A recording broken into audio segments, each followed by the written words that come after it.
Good afternoon, everybody. I'm Steve Dunn along with Natalie Marmy, and glad you're with us this afternoon as we follow the president's visit to Portland today. President Bush arrived in Portland just about 2 hours ago. He went first of all to a youth training center, job training center in Northeast Portland. They had some protesters about 4 blocks away from there, about 500 people.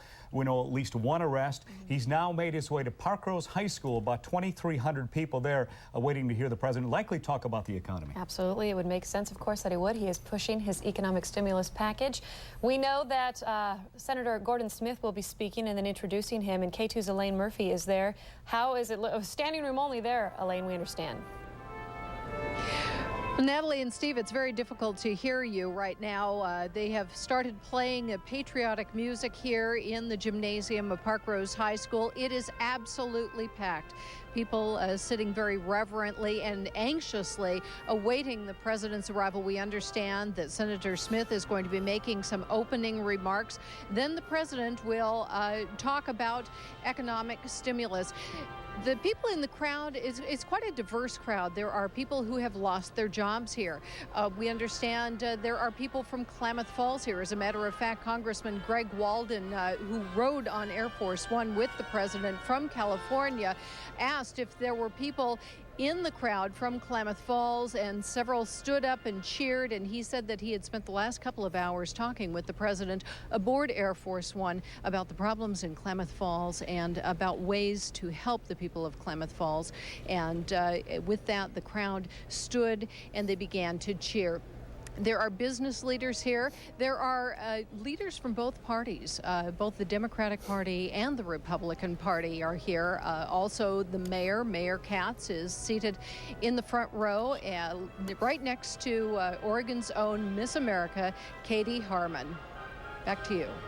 Okay, we're looking at that right now. I know it's hard for you to see exactly what we're looking at and the folks at home are looking at, but we're seeing some of those political folks that you talked about. We see Mayor Vera Katz in the front row, Congressman Walden sitting next to Katie Harmon, Miss America, of course, and she mentioned that we also have Darlene Hooley and Earl Blumenauer in the stands as well. So a whole lot of folks are there to listen to the president today.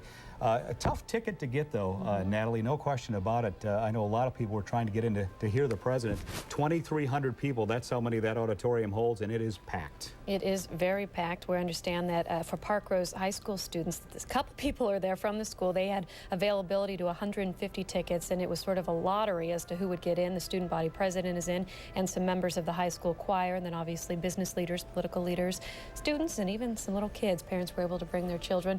We can tell you that Oregon last fall became the first state to declare itself in a recession, and of course we have held on to the nation's worst jobless rate. Our jobless rate here in Oregon is 7.4. In Washington it's 7.0. So Steve, again, it makes perfect sense that President Bush would be here to try and stimulate our economy. Yeah, and a lot of people have been saying that over the last couple of days. Why is the president coming here? Well, you just mentioned it, 7.4% in Oregon, 7.0 in Washington state. So high unemployment in the entire Northwest, and the president's going to try and get his economic stimulus package. He's going to sell that to Capitol Hill. He's had some trouble doing that. It's been stalled, of course, there. And so he'll talk about that today, and no doubt he'll be talking about the other big issue on his mind these days, and that is Afghanistan. Absolutely, our war on terrorism. He mentioned earlier in Ontario, he talked about the dedication that our troops are there and how they're working for our country, how they're fighting for our country. We can also tell you that we've learned that 2 people were arrested at the protests here in Portland. About 2,300 people are there at Parkrose High School. It is by invitation, but about 500 people or so showed up earlier at Irving Park in the area of Northeast 7th and Fremont to protest Bush's visit here today. Not a long day for the president as far as this goes. He has had a long day altogether, though. He was in Ontario, California earlier today, again talking about the economy, and at that point the president warned that the Democrats who oppose his tax cuts are really out to raise taxes, the president said. He declared, "Not over my dead body." We'll likely hear some more of that this afternoon when he does get talking. But again, this is about a 3-hour visit for President Bush. After this, he'll get back into the motorcade, back out to Portland Air Base, and he'll be gone back to Texas and his ranch. A very quick visit. Let's go back to Elaine Murphy, who once again is live at Parkrose High School. Elaine, I know you're having a tough time hearing us very loud there, but if you can you describe the ambience there at the school? I'm sorry, Natalie, could you repeat the question? If you could talk about the ambiance there at the high school with the crowd of 2,300 people? Well, people are very expectant at this moment. They have been listening, of course, to music by the Parkrose High School Choir. Some of the members of the Parkrose High School Choir entertained them. They were also entertained by Katie Harmon, Miss America, also by a Sprague High School junior who sang a song that her mother, who is a music teacher, wrote entitled Dear Mr. President. And so these people have been sitting here, and the patriotism, the patriotic feeling has been building. They're very quiet right now because they realize that the president is very near. The Secret Service are all over the place. As generally what will happen at these kinds of gatherings is that you will see them throughout the crowd, but right before the president arrives, they make a grand entrance with even more Secret Service officers, and more of them swept into place along with the national media just about 5 minutes ago. People very quiet, expecting any moment to hear from Senator Smith. Senator Smith, of course, will be making the opening remarks here, will be preceding the president, and of course, he rode aboard Air Force One with the president this morning from Ontario, California, where the president was also giving a speech. And it's important to point out as well that this is a big moment for Senator Gordon Smith as well, because he's running for re-election. And this is a perfect moment for him to get up there and let his viewpoint be known and make his connection to President Bush as well. Elaine, I know you're having trouble hearing us, but I want to ask you, you're there. This has got to be pretty exciting for you, covering a president live in person as well. Well, it is. In a sense, I don't think that you ever get over the excitement when a president makes an appearance. And I'm going to date myself here a moment. The first presidential visit here to the Rose City that I covered was in the late 70s when Jimmy Carter came to visit Mount Hood Community College. And I believe that I've covered a presidential visit by every president since Jimmy Carter's time. And there's something very grand about a visit by the President of the United States, and whether you are from the Democratic Party, the Republican Party, or if you're just in between, I think that the power of the office certainly weighs on you, and you get swept up in it a little bit while you're here.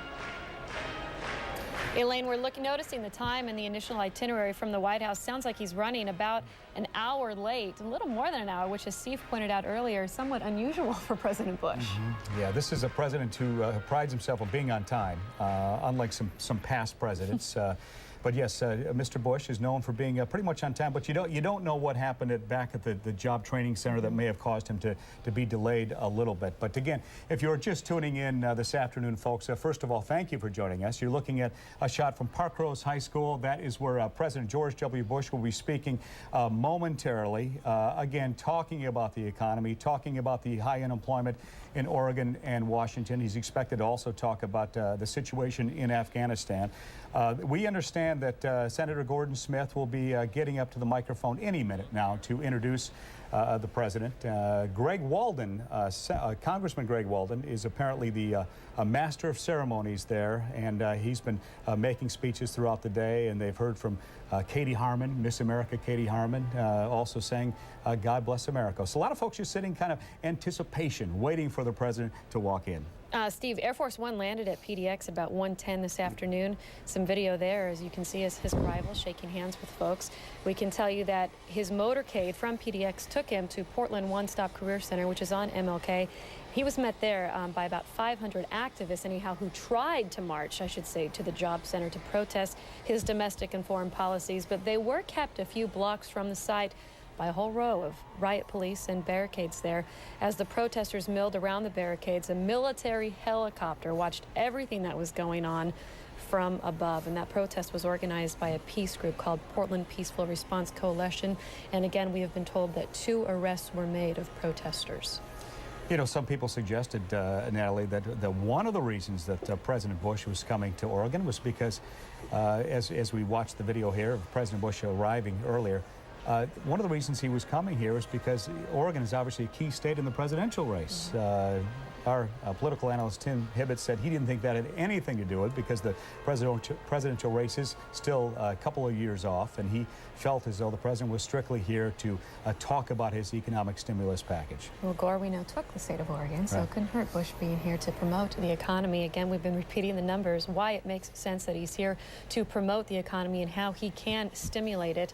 The jobless rate in Oregon, 7.4. In Washington, 7.0. Oregon is the worst in the nation, and we were the first state to declare ourselves in a recession. Right. This again, the president, of course, in his limousine, before he made his way to the job training center in Northeast Portland. At that point, they shut down all the overpasses, and I-84 was a mess, no doubt about it. One of our employees, in fact, came in late to work because he was trying to make his way through the traffic problems there. And this is Mr. Bush taking off from Portland Air Base, sitting next to Gordon Smith in that back of that limousine. One other thing we want to talk about, in case you did just join us, and Miss Elaine Murphy talking about this particular point, was the fact that Greg Walden, Congressman Greg Walden, who rode on Air Force One from California to Portland with President Bush, they talked about Klamath Falls and the water woes that those folks are having down there in Klamath Falls, and that Mr. Bush said he would see what he could do about that, and they talked about it at length on Air Force One, and that, of course, is the president's limousine taking off from Portland Air Base. Yes, it made its way at that point onto Portland One-Stop Career Center on MLK. You're looking at a live picture there, K2. We have crews there at the Parkrose Center. Senator Gordon Smith. Let's listen in to Senator Gordon Smith as he is being introduced. He will speak for a short time, and then he will introduce President George W. Bush. Let's listen to Gordon Smith.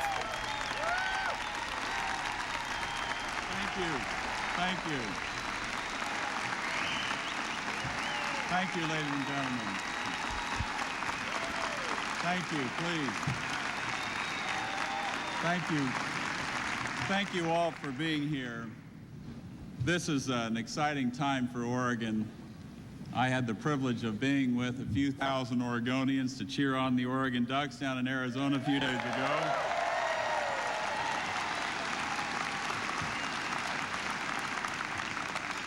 And now I have the privilege of introducing the President of the United States to a few thousand of my best friends.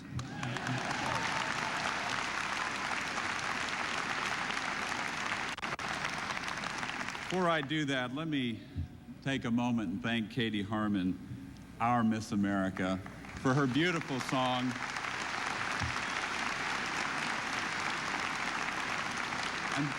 And for her raising her beautiful voice to support all those women battling breast cancer.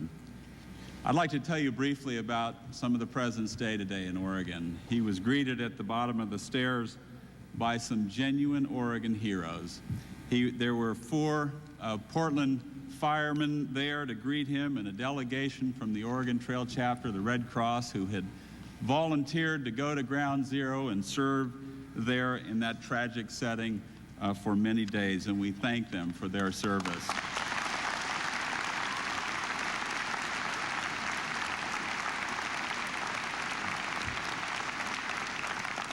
He also was greeted by members of the Oregon National Guard and the Oregon Air Guard and their families, who simply wanted to say to him, "Thank you, Mr. President, for being our Commander-in-Chief at this critical hour of American history."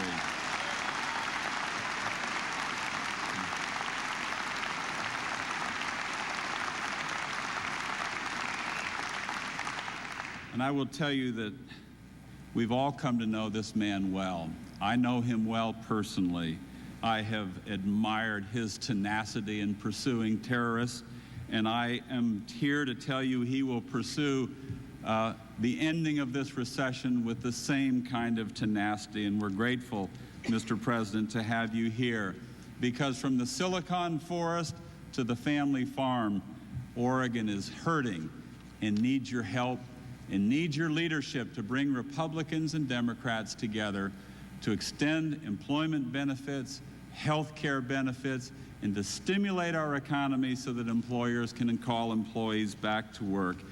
Ladies and gentlemen, our friend, my friend, Oregon's friend, our Commander-in-Chief, the President of the United States.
Ladies and gentlemen.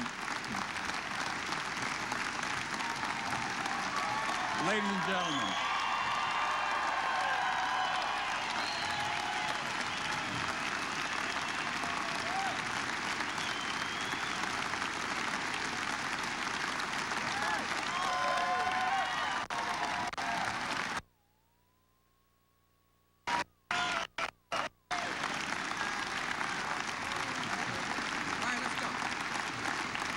Ladies and gentlemen, I must tell you, I love this man's values. All day today, we've done different events. He's spoken of his wife, his team. We're all blessed by your first love.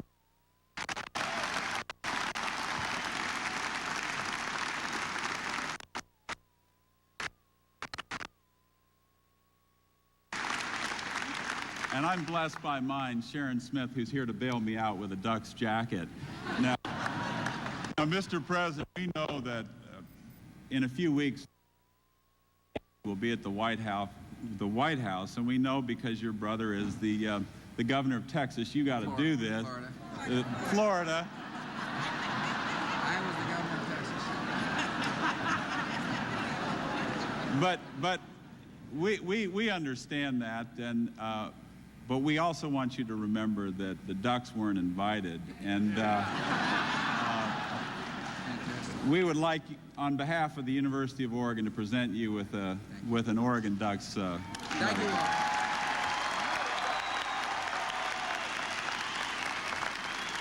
Thank you, Senator.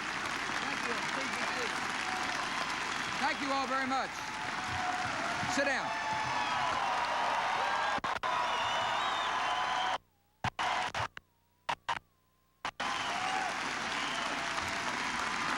Thank you all. Please be seated. Thank you very much.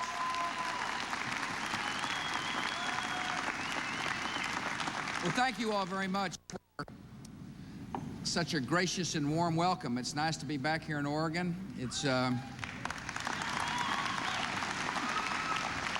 I'm impressed by the Mighty Ducks. They're awfully good. I wasn't a believer. Now I am. They're good. Of course, they gave my Texas boys a good lesson last year, as I recall. But thanks for coming out on a Saturday afternoon. It was earlier in California. Here, I went to community college. We've got a wonderful community college here in the Portland area, which is worried about helping people find work. And I went by and saw the good instructors there that are trying to help people help themselves. And I've come in here to be able to share some thoughts with you. And then I'm going to hustle on home for dinner. Right there in Crawford, Texas. I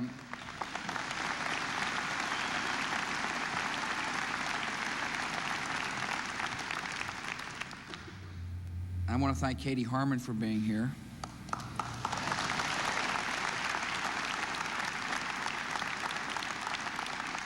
It was a pleasure to meet your mayor. Mayor Katz, thank you for coming. It's very gracious for you to be here today. I picked a good man from Portland to represent us in New Zealand. That's my friend Butch Swindells, who's now the ambassador to New Zealand. Thank you, Butch.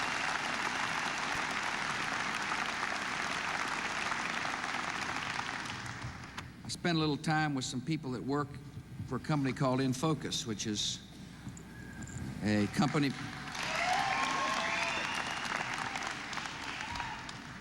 John, it sounds like you packed the crowd. Either that or you got a big family. But I want to thank John Harker and his team for coming to talk to me about how best they think we can stimulate growth. I want to thank them for employing people in this part of the world, for trying to figure out how to grow their economy, for worrying about their workforce as well as making a quality product. I'm going to share some thoughts that John shared with me in a little bit, but I do want to thank you for coming. I also want to thank my friends, Senator Gordon Smith and Greg Walden. They were hitchhiking in California, and they needed They were looking for a free ride, and Air Force One happened to be available. But they did fly down with me. I'm impressed by these two good men. We spent a lot of time talking about Oregon. They're deeply concerned about the fact that a lot of people aren't working. I am too. They're deeply concerned about the fact that parts of your state are not being treated very well.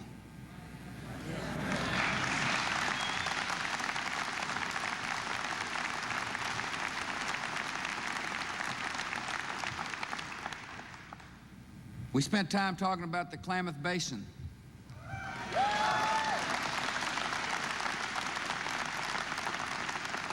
I share their concern about people who make a living off the land. And I told these two good men that we'll do everything we can to make sure water's available for people who farm.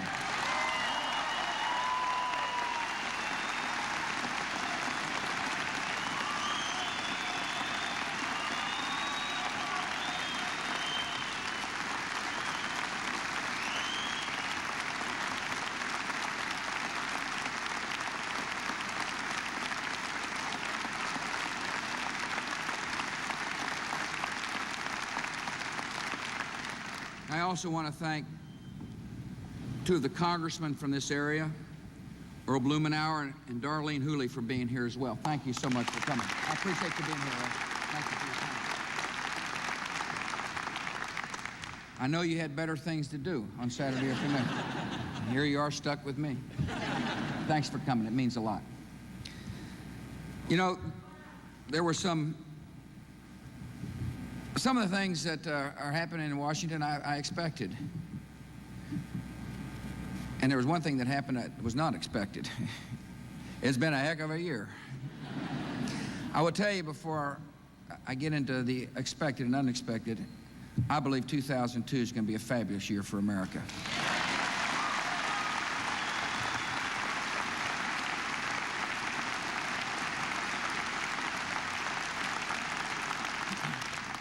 I remember meeting with business leaders in Austin, Texas. This is before I began heading north to become sworn in as your president. And there was deep concern about the economy then. A year ago, December, people were saying, this economy is soft, and we're going to be in for a rough ride. It was not unexpected to see the economic slowdown. And I want to share some thoughts with you about how we can reverse the trend, although I'm optimistic about our economy. There's some numbers coming out that appear that things are getting a little better. Employment rate is 5.8%, but if you're unemployed, it's 100%, and I'm worried about that.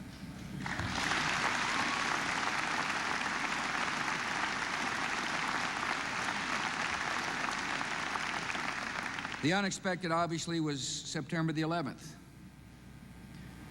when evil people decided to attack America. I say evil people because I don't view this as a religious war. I view this as a struggle of good versus evil, and make no mistake about it, good will prevail.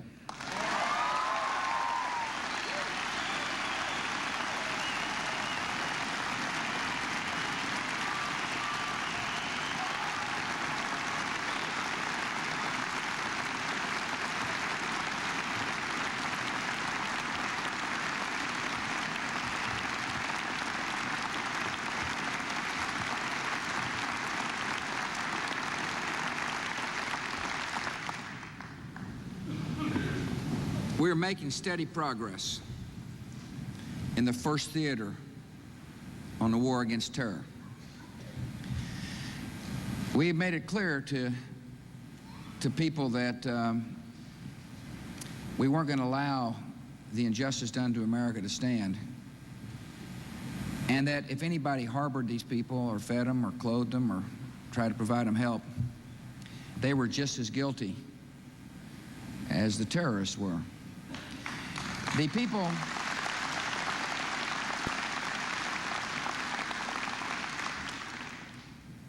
are like parasites, and they find a host. And for those of you who ranch, you understand what a parasite can do to the host cow, for example, Too many parasites weaken the host. What happened was that they became parasites in Afghanistan, but we weakened the host. The Taliban no longer is in power.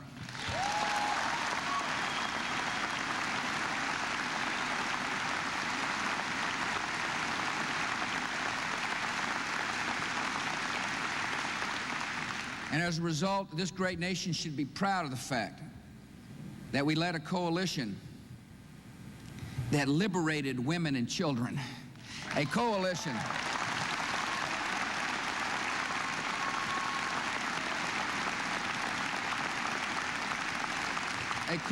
that brought down a government that was so incredibly repressive, it's hard for those of us who live in America to understand. Some of my finest memories thus far of this war against terror was the joy that came on people's faces when they realized that the Taliban would no longer hold them hostage to an outdated, outmoded, dictatorial point of view.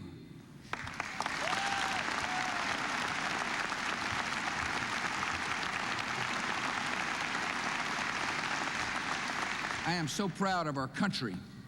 I'm proud of the fact that at the same time that we waged a war against Al-Qaeda and the Taliban, we fed the people. I read an important headline the other day that it said it looked like we avoided a terrible disaster by providing food for thousands of people in Afghanistan. While we dropped bombs, we also dropped food and medicine and clothing to make sure that the innocents in Afghanistan could survive the brutal winter in that part of the world. We're a great nation.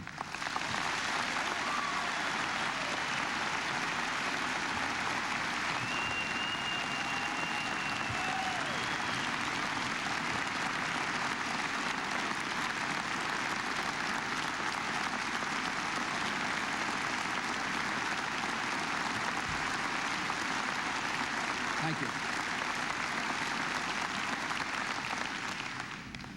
We are making steady progress, and I use the word steady because sometimes it seems like there's a certain impatience in the airways. But I don't believe there's an impatience amongst the American people. As a matter of fact, I think the American people are very patient. They understand this is a difficult assignment, and they understand, like I do, that we got to be patient in order to be successful. But we've accomplished a lot in 90 days. It's not a very long period of time. It's been a long period of time for Al-Qaeda, but it hadn't been a very long period of time for us.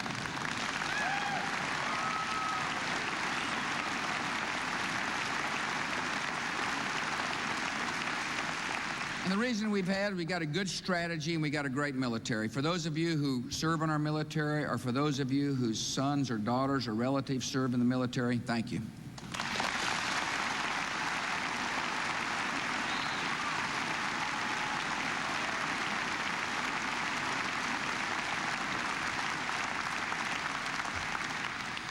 But I do want to remind our fellow citizens that we're now in a dangerous phase of this war in Afghanistan,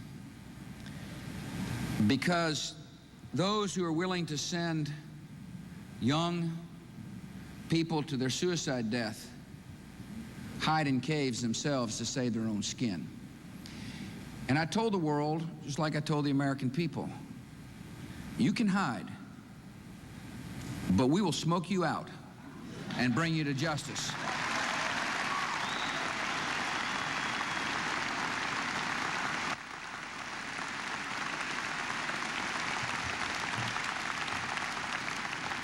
I'm so sorry to report that Sergeant Nathan Chapman lost his life yesterday. But I want Sergeant Chapman's family to know that the cause for which he died is just and noble.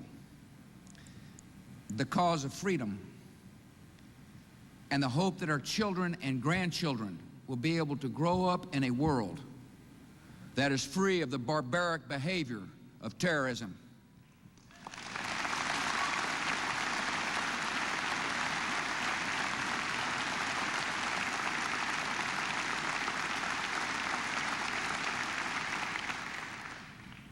We're on a mission, and we will not yield until the mission is complete.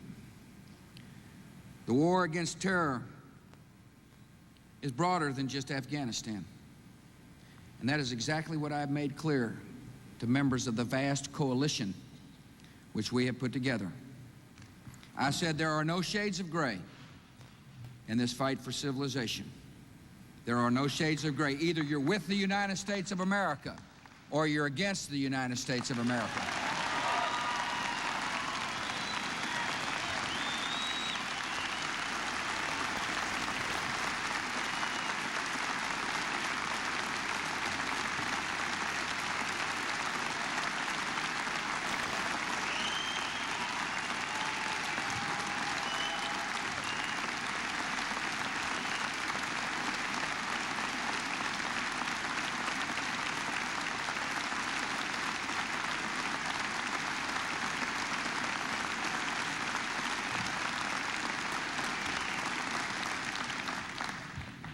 I'm sure there were some people who were anxious to sit on the fence for a while.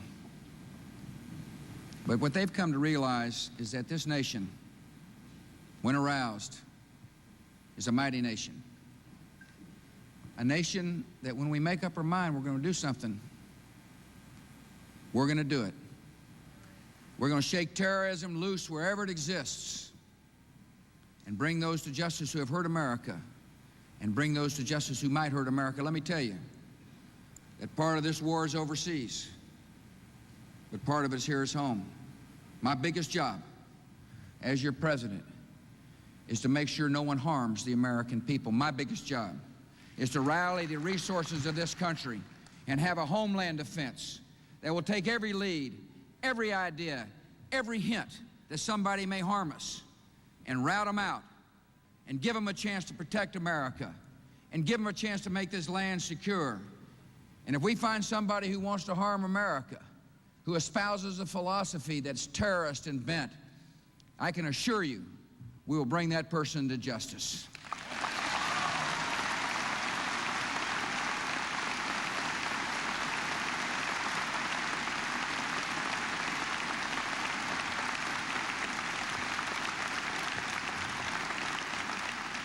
This nation is on alert, and it should be. But one of the things we're not going to let the terrorists do is to cause us not to behave like Americans and enjoy our freedoms and enjoy our neighborhoods and enjoy travel and enjoy the great wonders of our country. They think they can shut us down. They got the wrong country they're dealing with.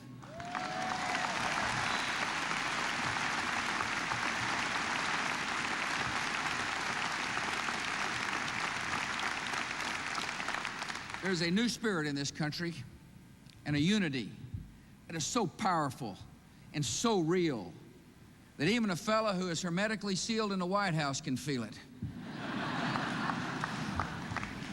I'm proud of the nation. And we should not respond one way abroad and have a different attitude about issues that face us at home. Here's what I think. I think it's time for Congress to focus on what's best for America and not political parties.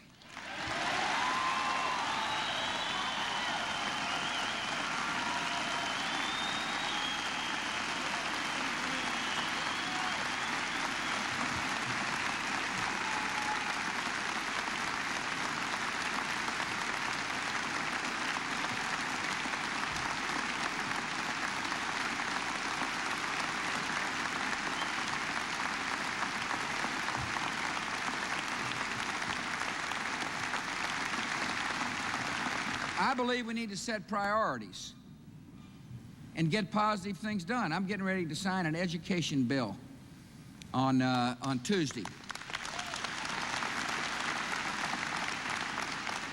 My friends in Midland, Texas will not believe it when they turn on C-SPAN or one of these other channels. Because I'm going to stand up and say to the nation, one, it's a good piece of legislation, and two, I want to thank Senator Ted Kennedy for working on it with me.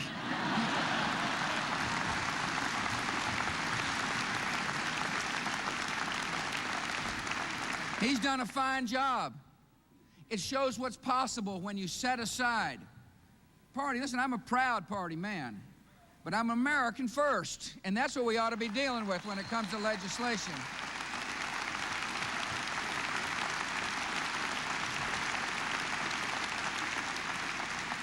And there are troubling signs that some in the nation's capital want to go back to the old ways.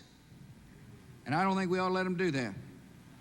I think we ought to focus on what's good for the country and take the issue of the economy. Like yourselves, I'm deeply concerned about the fact that Oregon leads the country when it comes to unemployment. And we've got to do something about that. First, my principle is this: in tough times, people need an unemployment check. But for the long term, what they need is a paycheck, and we got to figure out how to get jobs going.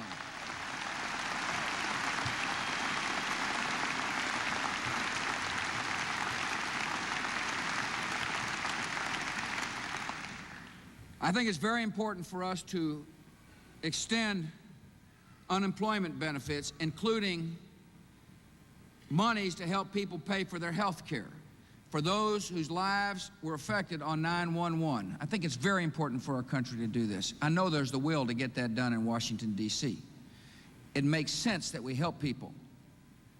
I met with the people in the community college today, chemical engineer and electrical engineer, who were relying upon the high-tech world to make a living. They got laid off. They need these benefits so that they can help themselves and be prepared when the economy recovers. But any economic stimulus plan must also expand the job base. We ought to be asking ourselves, what does it take to increase more jobs so people can find work? And that starts with understanding that the biggest job creators in America are the small business and entrepreneurs of America.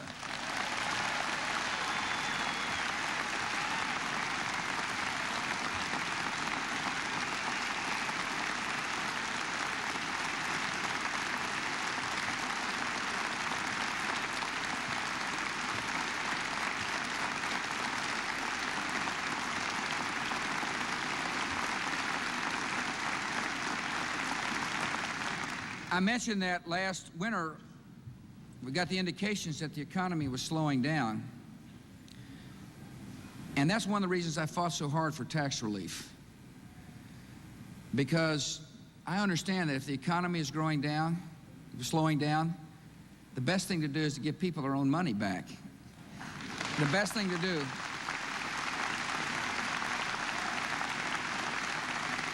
is because the government doesn't create wealth. The government creates an environment in which the entrepreneurial spirit can flourish. And I read something.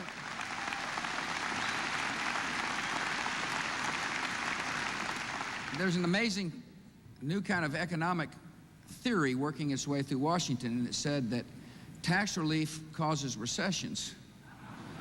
I'm not exactly sure what economics book that came out of, but if you want to get your way out of a recession, you provide tax relief. The worst thing you can do is raise taxes in a recession, and yet some in Washington, D.C. are talking about getting rid of the tax cuts. I can't think of anything worse for growing our economy. The answer to those who want to raise taxes is no. You're not going to raise taxes.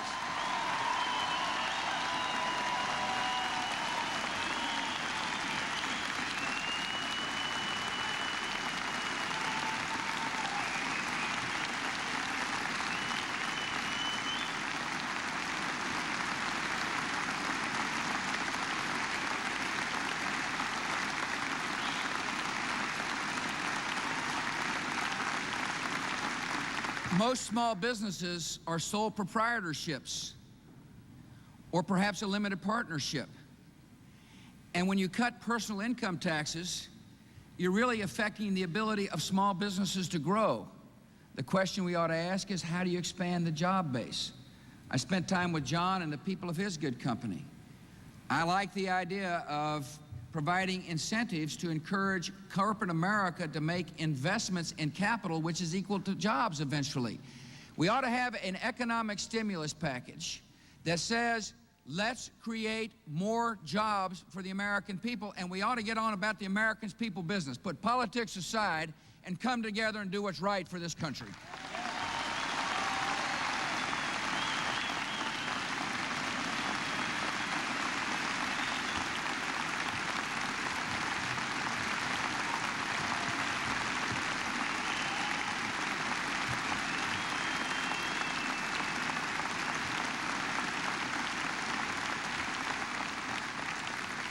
We had the ingredients for a plan. There was a bill that came out of the House. There was one that could have come out of the Senate. The votes were there. And so I just hope some of the senators that kind of stood in the way of getting an economic plan done listen to the people and hear the voices of the people and come back and do what's right for the country. I'll tell you something about America. The people are the true strength of this country, and we talk about government all we want to talk about. But the thing that makes this country great is our people. I have been so proud of the American people. I love the stories that had to do with the aftermath of September the 11th, when they heard that women of color, women of the Muslim faith, were worried about going outside their home because somebody might take severe action against them, and Jewish women and Christian women in the suburb of Detroit called up on the phone and said, "We want to help you go to the store. We want to provide whatever comfort we can so you can go about your lives." That's the America I know, and that's the America I love.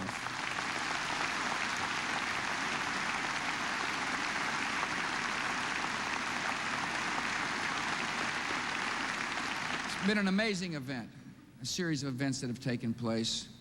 One of the most heartening things for me is to know that thousands of Americans are reassessing their values. Moms and dads are asking what they can do to be better parents.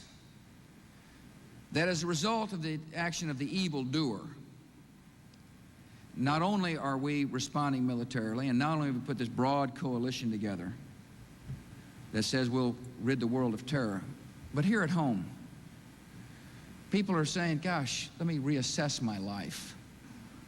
It's so important for moms and dads to know that the most important job they will ever have is to love their children with all their heart and all their soul.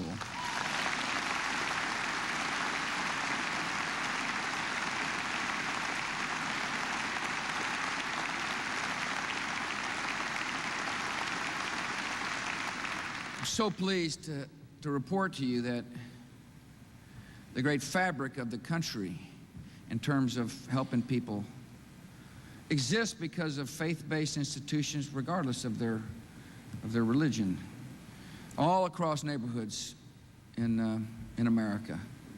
That people are asking the question, what can I do to help? But the great mosaic of America is made up of the millions of acts of kindness which takes place every single day. September the 11th was an attack on our country, but it didn't affect our heart. It didn't affect our soul.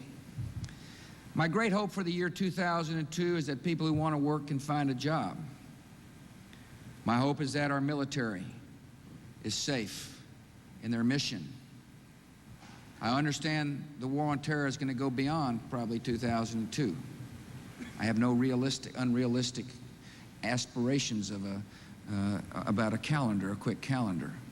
But my true hope as well is that the great compassion of America and the value system that has made us so different and so unique continues to be vibrant and strong. That people, when they want to know how to help America, turn to a neighbor in need and say, I want to help. To provide comfort for a child who may need a loving mentor. To say to somebody elderly on your block, gosh, I want to provide you company. That's my hope for the country. That our compassion continues to well up, and that this great American experience continues to touch every possible heart. I pray for peace, I pray for prosperity, and I pray for the greatest land on the face of the earth, America. Thank you.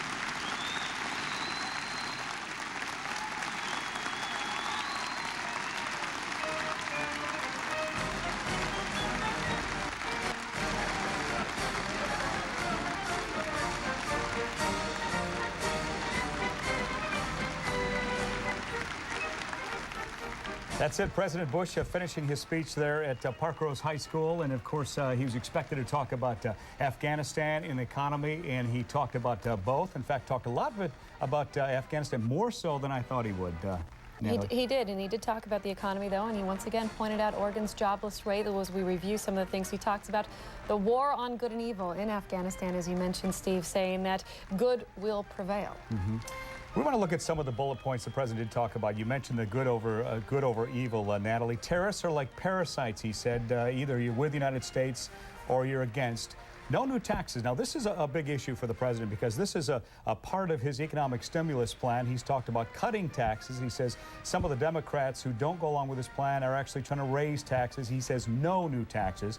And, of course, Natalie, he's concerned about Oregon's 7.4% unemployment rate. And he said we here have to figure out how to get people paychecks and health care while they're searching for jobs. What does it take to increase jobs? And talked about helping small business owners and entrepreneurs to try and stimulate our economy here and throughout the nation. He said no unrealistic goals when it comes to when we will regain control and the recession will come to an end. He sees it going into 2002.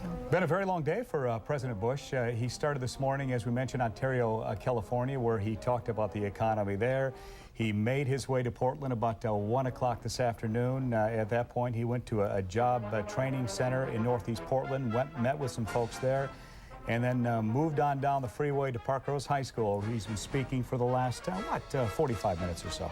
And then he said, Steve, he's going on home to have dinner in Texas and home to the cows, he said, that are waiting there for him. So a very long and very busy day for him as he's shaking hands with the nearly 2,300 people who are all invited guests there at Parkrose High School. Tough ticket to get. A lot of folks wanted to get in and hear the president today, and I doubt many will go away disappointed. Of course, he gave us a rousing speech about the economy and Afghanistan, talking about terrorism, saying how the Taliban is no longer and how they're making steady progress there in Afghanistan as we watch the president make his way out of Parkrose High School. Once again, we want to mention the protesters because we have to talk about them. Anytime you get a president coming to town, you're going to get protesters, and they had about 500 of them at Irving Park, which is about 7th and Northeast Fremont today. About 500 people there, and it was about 4 blocks away from that job training center. Police kept them away from that training center.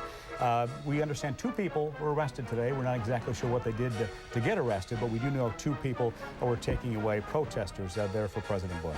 And of course, the Oregon National Guard helicopter circling up above, watching everything, police in riot gear down below. Also, as you heard the president wrapping up his speech at Parkrose High School just moments ago, he talked about how how we're all reassessing our values since the September 11th attacks, which is very important. In fact, as we're assessing our jobless rate here in Oregon, we're reassessing our values at the same time, and talked about how many people are understanding that the most important time is spent with their families and loving their children. So always important for him to point that out and remind us. Absolutely it is.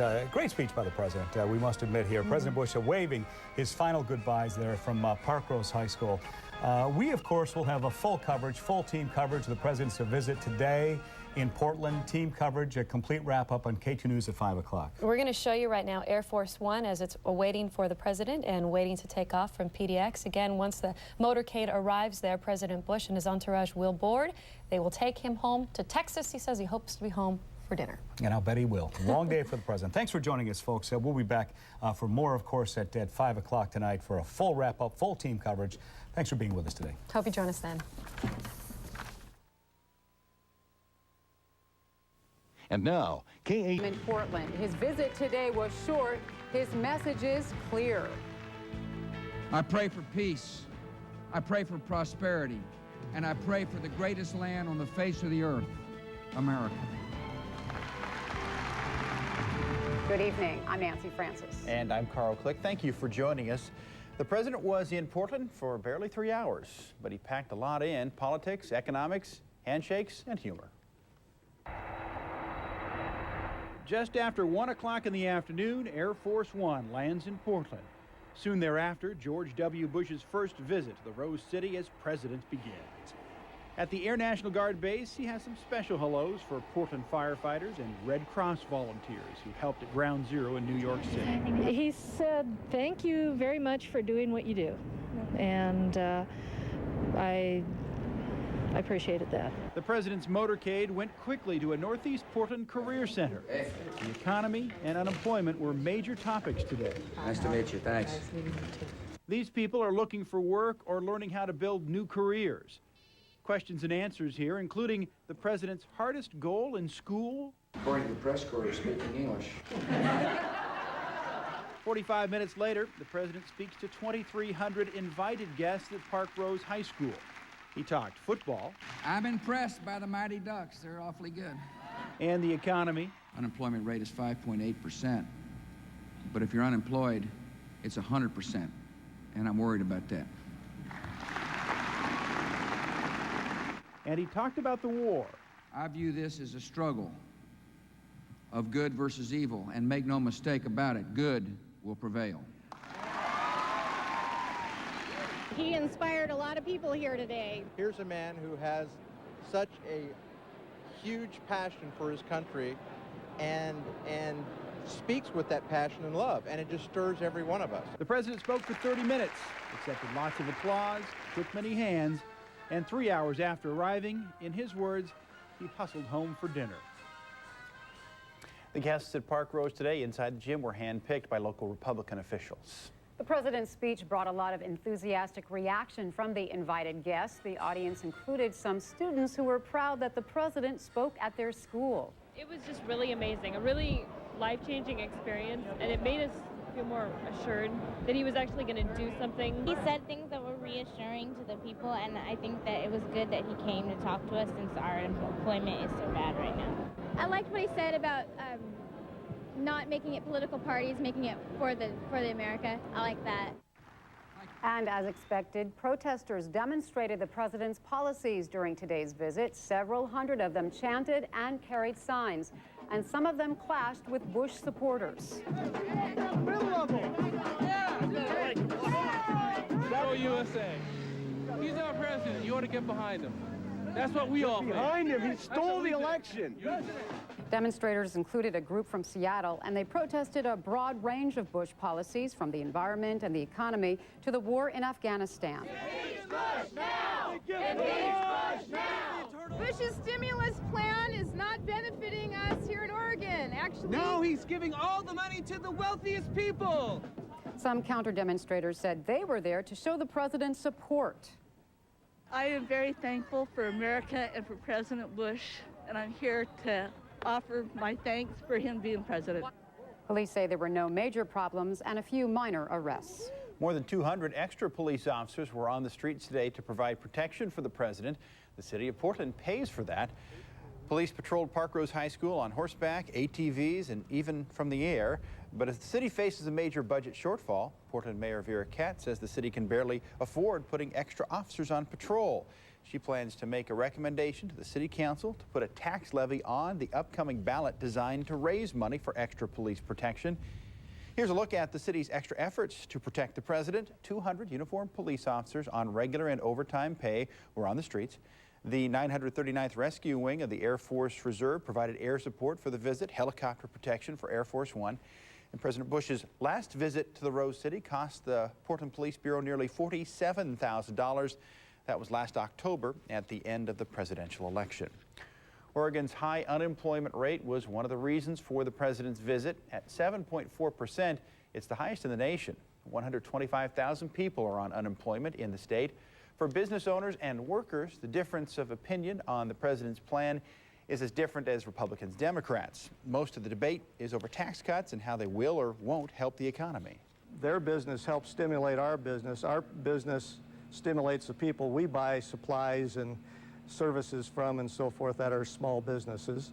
And therefore, everybody benefits. What I think it really reflects is the different priorities between the two parties. Again, Democrats are focused on getting the benefits directly into the hands of displaced workers. Unfortunately, what we've seen from the Republicans is a further extension of corporate giveaways for lobbyists to feed at the public trough. There is some good news for Oregon's unemployed. 13 weeks of extended benefits kick in tomorrow. Congressional Democrats are criticizing the president's proposed remedies for the sluggish economy. Senator Byron Dorgan of North Dakota addressed the issue in today's Democratic radio address. About a year ago, President Bush took office. Last spring, he and congressional Republicans began pushing for a $1.4 trillion tax cut. most of the benefit went to the wealthiest Americans.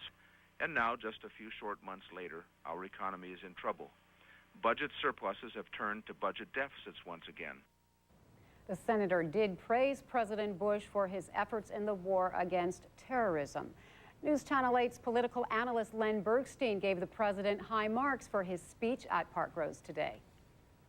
And I think he was very effective today at drawing on broad patriotic themes and trying then to convert them into the domestic agenda that he needs to do. So he seemed very at ease, good-humored. Anybody who's looking at him has to feel very comfortable that this seems to be a guy who's at ease with being president, and he certainly is a no shades of gray kind of guy. And so there's, I think, a certain amount of comfort in having this person who seems to be this kind of a straightforward president in charge right now. Bergstein predicts the president will return to Oregon later this year to do more campaigning for Gordon Smith and also for the governor's race. After his whirlwind visit to Portland, the president returned to the Air National Guard base and boarded Air Force One. He stopped for a quick second to wave goodbye, and then the plane taxied off. The president is on his way back to Crawford, Texas, where he'll spend the rest of the weekend at his ranch. So here is the bottom line on the president's Portland visit. He arrived about 1 o'clock this afternoon and toured a job training center.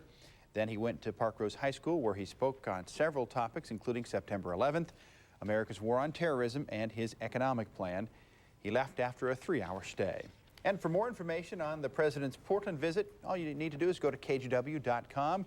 We have much more on his message while you're here. On the site, you can also listen to parts of today's speech at Parkrose High School. Other news now. The won't be forgotten. I want Sergeant Chapman's family to know that the cause for which he died is just and noble. Chapman died during an ambush in eastern Afghanistan yesterday. He was a member of the Army's 1st Special Forces group based in Fort Lewis, Washington. News of the death of an Army Green Beret in Afghanistan is hitting the Northwest now, but even they say they're glad they at least got close. K2's Dan Christopher reports. When the president comes to town, he gets a big reception from everyday folks, even those anxious to get a glimpse of his motorcade. I don't know whether I saw him or not. I'm satisfied that I think I did. Wind, rain, and an icy chill couldn't keep away hundreds who wanted their own brush with the presidency. You're just going to see a little tiny bit of him. That's okay. You got just a tiny glimpse of his motorcade. Was it worth it? Yes, it was. Getting this close was a chance for some to protest. For others to praise. Because he's done a great job. And some got close enough to touch the chief executive. This is amazing. This is like the best day of my life. Like those greeting him at the 142nd Air National Guard Fighter Wing. He said, thanks for doing the job. And I said, thank you. You're doing a great job. And it was a good experience. My son got to shake his hand twice. I just stood there and he wanted to shake both of my hands. So, you gonna wash your hands? No. A day to remember. Dan Christopher, K2 News. Although there were a few arrests during the president's visit, those who came to see him were generally mild-mannered. You never forget that. You meet a president sometime in your life or shake his hand, you never forget. I met Jimmy Carter when I was in college and still haven't washed my hand from that day. Okay. I met President Clinton, same thing. You know, until it happens to you, it's like, whoa. Yeah. But you've washed your hands. I have washed my hands a few times since then. Glad to hear that. Thanks for watching. Thanks for staying with us throughout the day of the coverage of the president in town. We appreciate it. Have a good night. Have a great day tomorrow, and we'll see you.